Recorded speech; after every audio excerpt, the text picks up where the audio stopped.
Namastê, Hare Krishna, Krishna Krishna, Hare Hare, Hare Rama, Rama Rama, Hare Hare. Ó energia suprema de amor divina, eleva-me, envolve-me, protege-me. Namastê. Bom dia, boa tarde ou boa noite aos buscadores. Dependendo do horário em que você está assistindo ao vídeo, nós vamos começar agora mais uma leitura do Bhagavad Gita. E nós vamos fazer uma leitura aleatória, a gente não vai dar sequência no estudo da introdução hoje. Vamos abrir aleatoriamente o Bhagavad Gita e vamos estudá-lo, tá? Bom, vamos então cantar o mantra antes de começar.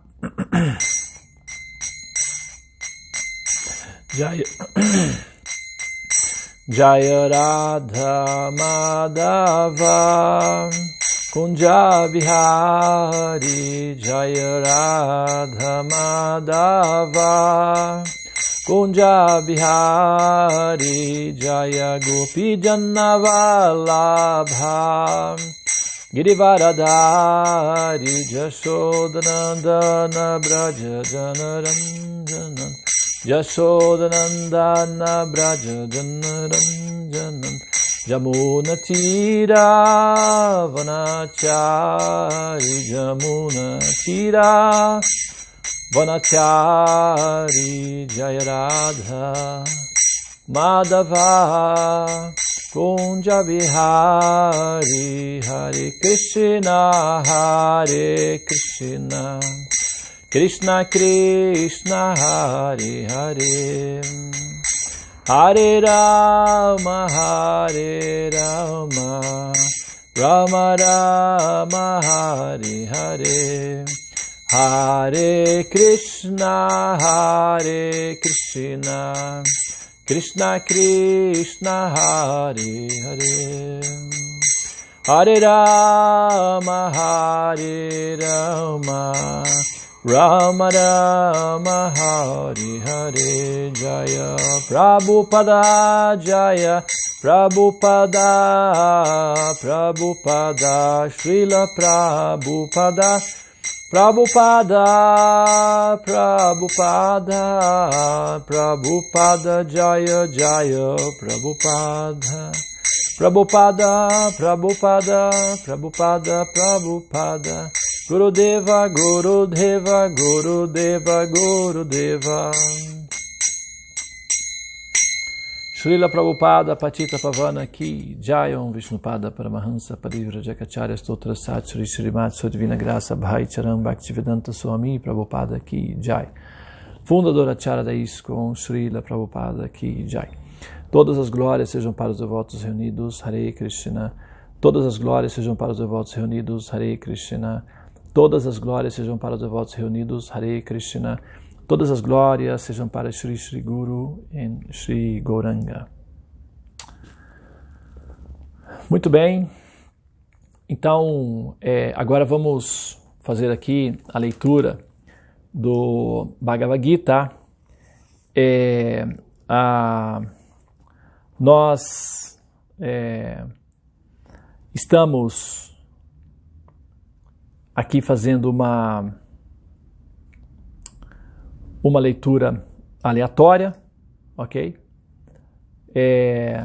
Aqui tem um marcador aqui, aleatoriamente, vamos pegar aqui, vamos ver, né? Nós estamos lendo então do Bhagavad Gita, do texto do Bhagavad Gita, ou da canção Gita, como você quiser. O Bhagavad Gita como ele é, capítulo 17, Karma Yoga, Ação em Consciência de Krishna, texto 17. Então, eu vou ler o verso e, na sequência, eu vou ler então o significado de Sua Divina Graça, Srila Prabhupada, e vou fazer um comentário sobre o comentário que ele está fazendo aqui, tá bem? Por favor, apenas ouçam. Tad bhudayas, tad atmanas, tanishtas, tad parayanaha, gathanti apurnat avritin, gyana niduta kalmashaha. Muito bem, tradução agora. a tradução do verso. Quando a inteligência, a mente, a fé e o refúgio de uma pessoa estão todos fixos no Supremo, então a pessoa se purifica completamente de todos os receios através do conhecimento completo e, desse modo, procede sem desvio no caminho da liberação. Olha só. Interessante, hein? Ok, mais uma vez. Quando a inteligência, a mente, a fé e o refúgio de uma pessoa estão todos fixos no Supremo, então a pessoa se purifica completamente de todos os receios através do conhecimento completo. E, desse modo, procede sem desvio no caminho da liberação. Ok? Então agora eu vou fazer a leitura do significado dado por Sua Divina Graça Abhay Charan Bhaktivedanta Swami Prabhupada. Srila Prabhupada Ki Jai. Significados. A suprema verdade transcendental é o Senhor Sri Krishna. Todo o Bhagavad Gita se centraliza na declaração de que Krishna é a suprema personalidade de Deus. Ora, esta é a versão de toda a literatura védica. Paratattva quer dizer a realidade suprema. Paratattva, a realidade suprema, que é compreendida pelos conhecedores do Supremo como Brahman, Paramatma e Bhagavan. Bhagavan, ou a suprema personalidade de Deus, é a última palavra sobre o absoluto. Não há nada mais além disso. O Senhor diz: Mata pratanan, mata parataran, nanyat, kantid asti dhananjaya. Krishna também mantém o Brahman impessoal, Brahmanodhad Pratistahan. Por isso, de todos os modos, Krishna é a realidade suprema. Então, foi citado alguns mantras védicos aqui, mas ele o significado deles não está mencionado aqui, não é? Mas subentende-se que esses mantras védicos estão confirmando o que o próprio Srila Prabhupada está mencionando. Por isso, de todos os modos, Krishna é a realidade suprema. A pessoa cuja mente, inteligência, fé e refúgio estão sempre em Krishna. Ou, em outras palavras, a pessoa que está completamente em consciência de Krishna. Indubitavelmente, se limpa de todos os receios e está em perfeito conhecimento de tudo o que se relaciona à transcendência. Uma pessoa consciente de Krishna pode compreender por completo que existe dualidade, identidade e individualidade simultâneas em Krishna. E, munida com tal conhecimento transcendental, a pessoa pode fazer progresso contínuo no caminho da liberação. Nossa! Srila Prabhupada Ki Jai. Om Jnana Timirandasya Gyananjana Shalakaya Chakshurunmilitam Jana Tasmai Shri Gurave Namaha. Eu nasci na mais obscura região da ignorância, porém o mestre espiritual está abrindo os meus olhos com o archote do conhecimento, e ao mestre espiritual eu ofereço minhas respeitosas reverências. Vanchakalpa tarubhyasya kripa sindhu bhaivacha potitanan pavanebhyo vaishnavebhyo namo namaha. Então eu vou entoar o mantra de introdução ao Bhagavad Gita. Om Namo Bhagavate Vasudevaya. Om Namo Bhagavate Vasudevaya. Om Namo Bhagavate Vasudevaya. Muito bem. Lendo o Srimad Bhagavad Gita,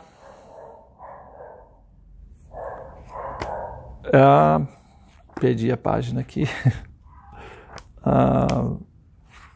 Karma Yoga, ok? Ação e consciência de Krishna, verso 17, aqui está. Tad budayas, tad atmana, tanistas tad parayanaha, gathanti apunar avritin, jnana nirdutat kalmashaha. Tradução, só repetir mais uma vez, né? Olha só.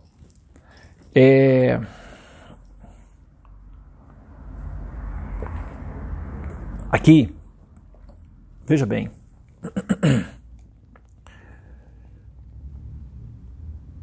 Quando a inteligência, a mente, a fé e o refúgio de uma pessoa estão todos fixos no Supremo, então a pessoa se purifica completamente de todos os receios através do conhecimento completo.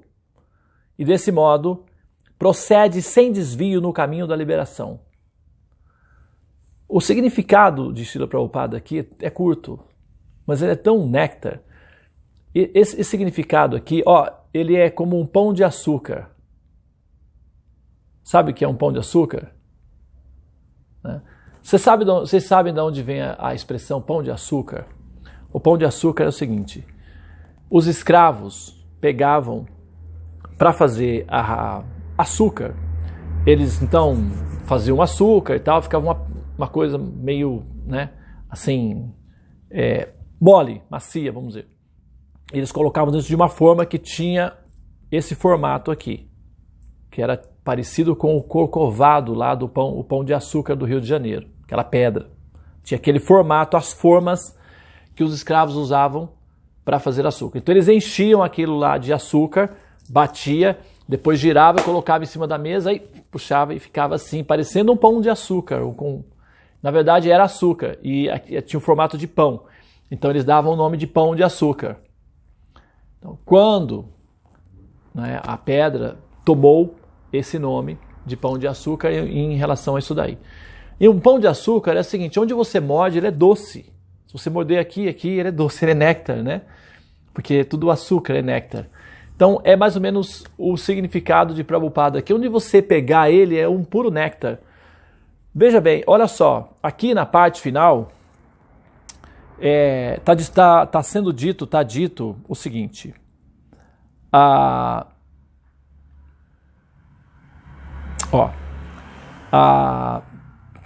pessoa cuja mente, inteligência, fé e refúgio estão sempre em Krishna, ou, em outras palavras, a pessoa que está completamente em consciência de Krishna, indubitavelmente se limpa de todos os receios e está em perfeito conhecimento de tudo que se relaciona à transcendência.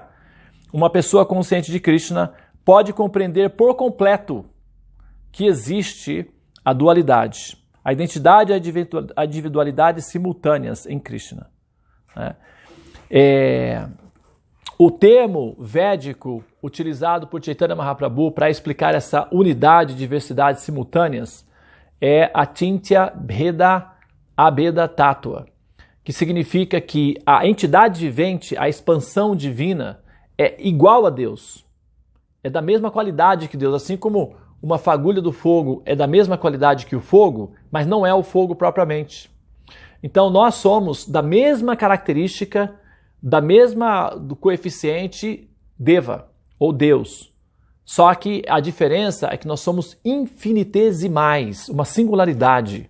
Nós somos infinitas, mas somos uma singularidade em termos de infinito. Ao passo que o absoluto é uma singularidade macro, que é o absoluto, justamente o termo do absoluto. Agora eu quero chamar a atenção aqui, olha só, pelas próprias palavras de Krishna, o que ele diz aqui, olha.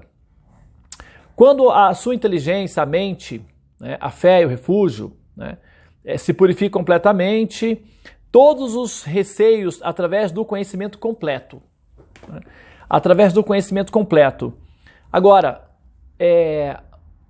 se nós partimos do princípio, por exemplo, de que o conhecimento completo inclui, inevitavelmente, o conhecimento acerca da mente do Supremo, talvez não na sua intimidade absoluta, porque, afinal de contas, nós sabemos respeitar a intimidade das outras pessoas, né? Porque nós também não teríamos essa mesma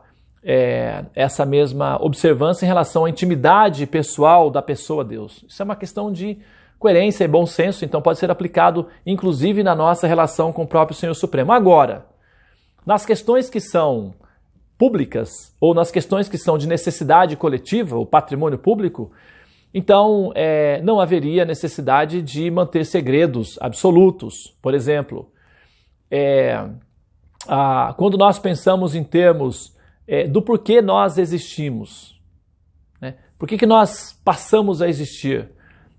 O que foi, qual teria sido a motivação que justificasse a nossa existência em si? Porque uma vez que nós existimos, isso gera uma consequência. Todos os problemas e consequências só são possíveis como consequência do fato de nós existirmos. Se esse fator dentro da equação for eliminado, a equação como um todo desaparece. Ou seja, se nós deixarmos de existir ou se nós não existíssemos, não haveria nenhuma crise a ser resolvida, né? Então, para quem não existe, por exemplo, não há crise nenhuma a ser resolvida. Mas uma vez que nós existimos, e não é somente o fato de existirmos, mas o fato de estarmos conscientes de que nós existimos, o fato de que nós somos conscientes de que existimos, isso gera uma crise, porque nós queremos entender o porquê disso, né? Afinal de contas, é um direito. Esses seriam os receios, né? Que é dito essas crises, né? Justamente são os receios, os medos, os obstáculos que impedem com que a pessoa tenha plenitude de realização do Supremo, né? Por exemplo, imagina que você está na sua casa, numa bela tarde de domingo, e você recebe uma carta do governo, né? Uma notificação do governo, de que ele vai aumentar em 10% os impostos, não é? Não, o síndico, vamos colocar, se vamos ficar mais fácil, o síndico manda uma carta dizendo que vai aumentar em 10% o valor do condomínio e dos impostos, porque, afinal de contas, é necessário fazer cuidados especiais no condomínio. Bom, o que acontece? Você vai pagar 10% a mais de taxa, então o ônus é seu, então você vai ter que trabalhar um pouco mais para suprir aquela demanda. Ou você vai ter que se sacrificar um pouco para suprir aquela cota. Então, no mínimo, você tem o direito de checar as contas, fazer a auditoria. O síndico tem que apresentar uma justificativa plausível para aquele aumento. Porque, afinal de contas, quem está pagando a conta é você. Então, você tem direito de questionar se aquilo é válido, se o sacrifício que você vai fazer para pagar aquela conta justifica aquela ação do aumento. Tá correto isso? Procede? Muito bem. Então imagina que de repente você descobre que existe. Eu existo. Bom, agora você está com uma batata quente nas mãos, porque você tem que equacionar isso. Você tem que existir, tem que viver, tem que lidar com os problemas internos, externos, os relacionamentos humanos, a convivência, né? E os problemas que vêm são os adidêvica kleshas, as misérias causadas por outras entidades viventes. Agora a gente está vivendo aí uma adidêvica coletiva, que é misérias causadas por outras entidades vivas, que é o vírus, né, que está atacando a humanidade. Então, tudo isso tem que ser vivenciado por você, que existe. Agora, você passou a existir como um desejo autêntico, natural seu, eu quero existir e pronto, você passa a existir, ou você é consequência do impulso de uma outra fonte que gerou a sua existência. E se se nós somos impulsos ou resultados consequentes de uma fonte existencial, que nós chamamos a verdade absoluta ou Deus, e nós estamos com o ônus da responsabilidade de existir. Agora nós existimos. Bom, e a consequência do fato de nós existirmos, somos nós que temos que arcar com essa responsabilidade, porque somos nós que estamos vivenciando o drama de existir, correto? Então, é autêntico, é justo, nós entendemos o porquê nós existimos, o que foi que deu nessa fonte, que motivação, que fenômeno gerou o princípio que motivou essa fonte, ou seja, Deus, para que nós passássemos a existir. Essa explicação, ela deve ser uma explicação plausível, coerente. Ela não pode ser simplesmente uma mitologia simplicista. Ela não pode ser uma explicação que demanda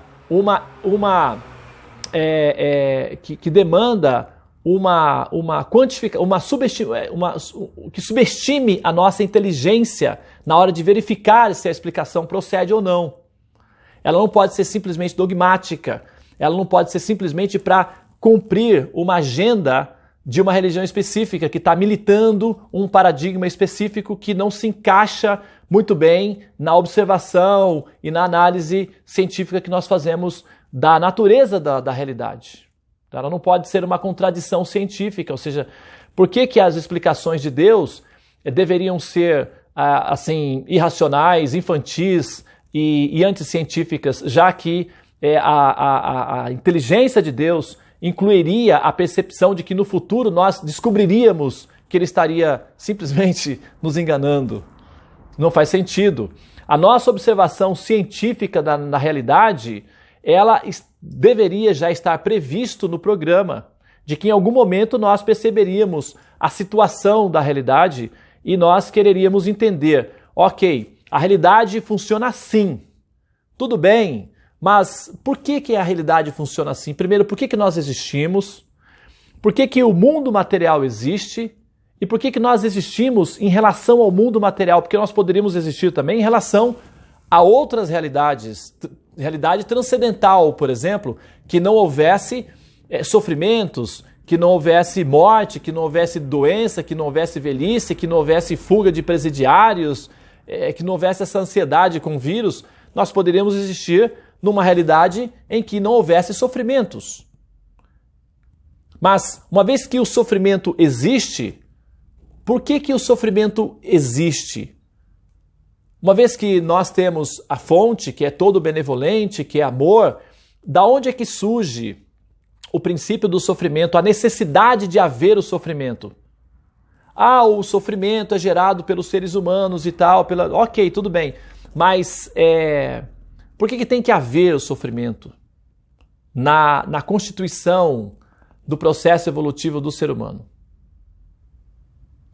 Então, veja bem, as perguntas, todas essas perguntas são perguntas válidas, são perguntas honestas, são perguntas relevantes que qualquer buscador sincero deve fazer. E qualquer paradigma, qualquer religião, qualquer mestre que não estiver adaptado a responder essas perguntas de uma maneira coerente, pode ser respeitado, pode ser, enfim, compreendido, mas as explicações não devem ser meramente mitológicas, elas não devem ser meramente dogmáticas, ela necessariamente tem que levar em consideração as observações que nós somos capazes de fazer pela nossa própria racionalidade, pela nossa própria razão, e ao mesmo tempo deve haver algum tipo de informação prévia que permita que nós comparemos as nossas observações com aquilo que já foi falado anteriormente, pelas autoridades apresentadas ou representadas aqui nas escrituras, que são chamadas escrituras sagradas, que a humanidade segue, seja essa ou seja aquela. Então, qualquer escritura sagrada que prescindir ou que tomar como irrelevante a capacidade que o ser humano tem de racionalizar a existência, ela está, então, admitindo que a inteligência é descartável no programa da evolução. E isso é completamente incoerente com o princípio da existência de Deus, que é um ser inteligente, né? Qualquer ser inteligente gosta de outras pessoas inteligentes. Pessoas inteligentes gostam de falar com pessoas inteligentes, gostam de dialogar com pessoas inteligentes, gostam até de discutir com pessoas inteligentes, porque ela também cresce. Então, se Deus é a pessoa inteligente suprema, por que ele subestimaria pessoas que podem desenvolver a inteligência e dialogar de forma inteligente com ele? Não faz sentido nenhum. Então, sacrificar a inteligência e a capacidade que o ser humano tem de observar, apresentando explicações que vão de encontro à observação natural, isso seria, no mínimo, uma contradição irracional, por que não dizer uma brincadeira de mau gosto. Portanto, das duas, uma. Ou aquelas afirmações que dizem o contrário daquilo que nós observamos estão erradas, ou nós estamos diante de um princípio, Deus, que foi superado pela nossa própria inteligência, o que também não é muito coerente, né? Quer ver? Para finalizar aqui, eu vou dar aqui uma pequena elaboração de um contexto. Imagina, por exemplo, supomos que eu seja Deus, ok? Eu estou questionando, estou colocando as coisas dessa forma, questionando, porque nós estamos aqui, esse é o capítulo 4 do Bhagavad Gita, né? O capítulo 5, na verdade, né? É o capítulo 5, Karma Yoga, ação na consciência de Krishna. Eu falei que era capítulo 4, mas não, é o capítulo 5. São 18 capítulos, nós estamos no início. E Krishna está afirmando aqui que a pessoa se purifica, né, de todos os receios através do conhecimento completo. Então o conhecimento completo elimina os receios de aceitar a possibilidade, a hipótese da existência de Deus. E o conhecimento completo inclui o fato de uma explicação coerente que faça sentido para dar uma orientação em termos de realidade do porquê as coisas estão aí como estão, ou seja, do porquê há o mundo material, o que se passa na mente de Deus para criar o mundo material, criar almas e juntar as duas coisas e ficar interagindo como se fosse uma experiência de um laboratório. O que está acontecendo? Então, as respostas para esses tipos de questionamentos, elas devem ser à altura da dignidade da inteligência de Deus. Não pode ser de uma forma mitológica diluída, que se percebe claramente que aquilo ali é uma, como se diz, né, conversa para inglês, né? Ou conversa para boi dormir, ou para inglês ver, digamos, né? É para inglês ver, é um ditado aí que o pessoal tem aí. É coisa para inglês ver. É um H, né? Só para fazer um H. Não pode. Porque chega um momento em que nós queremos coisas mais concretas, mais reais, né? E nós estamos apenas no início do Bhagavad Gita. Tem aí mais 13 capítulos pela frente, que possivelmente ele vai então, né, já que ele está se posicionando como sendo para aqueles que possuem conhecimento completo, se liberta de toda a ignorância e todos os receios e se rende completamente. Portanto, uma pergunta que for feita de maneira racional e que seja fundamental como essa, por exemplo, deverá ao menos ter uma referência dela em relação ao que está sendo falado aqui. Porque se não for, é apenas uma propaganda falsa, né? Uma esperança que se esvai, não é? Então, aí pode ser checado se o conteúdo aqui ele procede, ou se o conteúdo aqui ele tem a relevância que está sendo proposto. Então, eu vou fazer aqui, para finalizar, uma alusão a vou dar uma metáfora aqui, né? Por exemplo, imagina que eu seja Deus, correto? Imagina que eu queira ser entendido por vocês. Supomos, hipoteticamente, que eu queira ser entendido por vocês. Eu tenho alguns métodos terapêuticos, pedagógicos, né? Como se fossem fisioterapias, que vão ajudar para que vocês possam me compreender. Tá? O método mais, que é o método que se acredita mais que seria o método, é o método de fato menos eficiente de todos os métodos que a gente observa. Por exemplo, seria o método da religião. Tá? Vamos ser sinceros. Quantas pessoas realmente se interessam pelo caminho da religião? Pega uma cidade aí como 100 mil habitantes, entende? As pessoas, como é que você consegue ter movimentos, tantos interesses?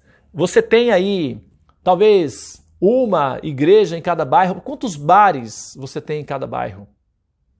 A proporção é simplesmente esmagadora em termos de diferença, sabe? Então a quantidade de pessoas que se interessam por dedicar-se à religião é mínima. Então se eu fosse Deus, imagina que eu tenho uma empresa e eu quero clientes. Se eu já sei que os clientes vão na outra loja, vai 10 lá e vem um na minha, alguma coisa estou fazendo errado. Então se eu sou Deus e eu estou vendo que a multidão está indo para uma direção contrária e o único método que eu tenho para trazê-los até mim é o método da religião, então eu estou numa situação periclitante, pode-se dizer. Porque são muitas poucas pessoas que se interessam de fato pelo caminho da religião. Não seria muito inteligente da minha parte aplicar o princípio de conhecimento na religião apenas, vamos dizer assim. Talvez o caminho da religião seja um sistema, quem sabe aí, mais exigente ou até sofisticado, mas não deveria ser o único. Porque, por exemplo, se eu sou um empresário e eu quero vender muitos produtos, eu tenho produtos para classe A, produtos para classe B e produtos para classe C, para pegar todos os clientes, o máximo possível. É isso que os empresários fazem. Né? Então, mesmo, por exemplo, grandes empresas têm alguns produtos que são, né, para um poder aquisitivo menor.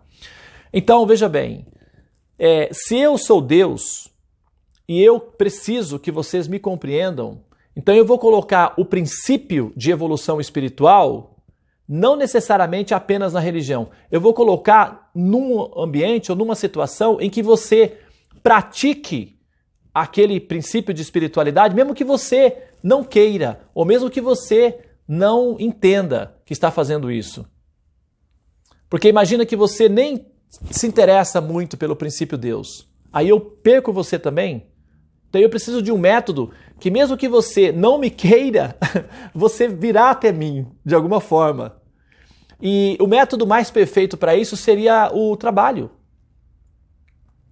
Porque, assim, mesmo uma pessoa que é um mendigo, por exemplo, que não quer trabalhar de forma alguma, em algum momento ele precisará fazer um esforço que seja para comer, até mesmo que seja para comer. Ele terá que se levantar ou ele terá que mendigar. E o ato de mendigar requer dele tolerância, paciência, humildade, porque ele vai ter que mendigar. E essas características, tolerância, paciência, humildade, é exatamente as características que um monge deseja quando pratica austeridade, que uma pessoa deseja quando pratica atividade religiosa. Então ela está buscando qualidades como tolerância, paciência, humildade, as mesmas qualidades que o mendigo precisa, mesmo que seja para não trabalhar, para sobreviver. Agora imagina as pessoas que trabalham. Imagina que você é porteiro de um prédio. Então você tem que ser disciplinado, você tem que ser honesto, você tem que ser gentil, você tem que ser humilde, você tem que ser limpo, você tem que ser educado. São qualidades espirituais. Você tem que ficar ali pontual, você tem que estar predisposto a servir os demais. Você tem que se posicionar como um servo dos demais. Porque você, como um porteiro de um prédio, você é servo de todos aqueles, você está servindo. E se você faz isso com amor, na verdade supera o princípio de serviço e se transforma em maternal. Fica um princípio maternal, porque você materna aquelas pessoas, você cuida delas. Isso já é mais do que servir, é servir no estado superior, que é maternar, que é exercício de amor. E esse efeito se consegue trabalhando. De repente aquele porteiro é ateu. Ele não gosta de Deus, não quer nem saber de Deus, mas para trabalhar ele precisa ter qualidades divinas, espirituais. Ele exercita o progresso espiritual, mesmo rejeitando a teoria Deus, a hipótese Deus. Então, o presidente de uma nação, o presidente de um clube de futebol, um policial, um bombeiro, um médico, um professor, todas as pessoas, por ter o trabalho, elas acabam exercitando características espirituais de tolerância, humildade, disciplina, que ela tem que acordar cedo, tem que chegar no ponto, no horário, ela, ao estiver trabalhando, ela tem que superar as preguiças internas, as lamentações e tem que servir, tem que trabalhar. Então, isso tudo exige da pessoa disciplina, caráter, faz com que a pessoa se eleve espiritualmente. E ela não precisa rezar. Para isso não é necessário. Basta trabalhar, já está praticando o mesmo que oração. Uma pessoa rezando em casa, ó meu Senhor, me dê humildade, meu Senhor, eu preciso de tolerância, ó meu Pai, paciência, e alguém trabalhando como porteiro. Qual a diferença das duas? Uma está praticando o princípio, a outra está se preparando para praticar. Você está entendendo? Então o trabalho é muito mais inteligente do que a prática da oração e da religião em si. A Madre Teresa de Calcutá não diz que mãos que fazem são muito mais produtivas do que bocas que rezam? Você está entendendo? Então, veja bem, se eu sou Deus, então, se eu sou inteligente, e vamos apostar nessa teoria de que ele seja inteligente. Então, o princípio de evolução não está necessariamente na religião, mas na atividade do trabalho em si, embutido, confidencial, em segredo. Porque aí, se tiver aí o pessoal, né, vamos supor, do contra, então é assim, então pronto, não trabalho mais.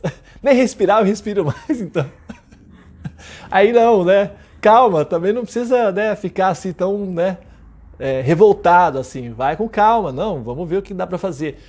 Mas a verdade é que, agora, veja bem, é claro que o sistema de religião, ela nos torna conscientes disso.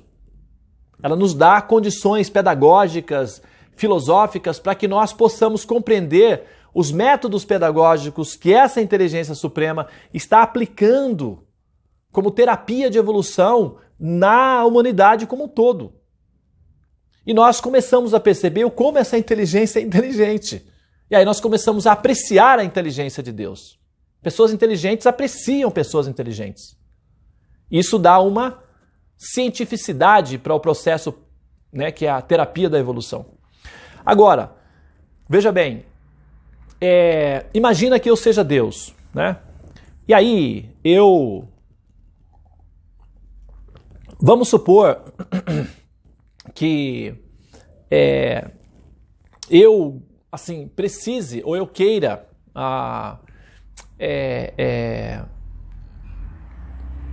deixar com você um recurso que vai permitir com que você me compreenda, mesmo se não houver escrituras. Porque as escrituras nos ajudam, né? São como placas. Se você vai para São Paulo, por exemplo, e tem placas indicando o caminho, fica mais fácil, correto? Agora, se não tiver placas e você precisa chegar a São Paulo, como é que você vai fazer? Você vai fazer por observação e tal, e tal, e tal.